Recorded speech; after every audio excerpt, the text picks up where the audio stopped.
Kim Chu, certified calendar girl na. Inilabas na ang teaser.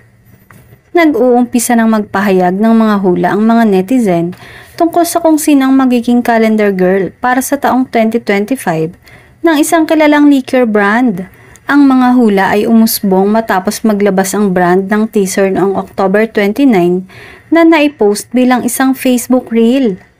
Ang caption sa teaser ay naglalaman ng salitang radiant and captivating na nagbigay inspirasyon sa mga taga-subaybay na mag-isip tungkol sa posibleng modelo.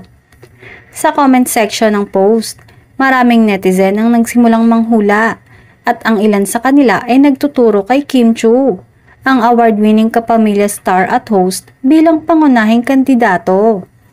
Isinangguni ng mga tao ang kanyang chin o baba bilang isang batayan para sa kanilang mga hula.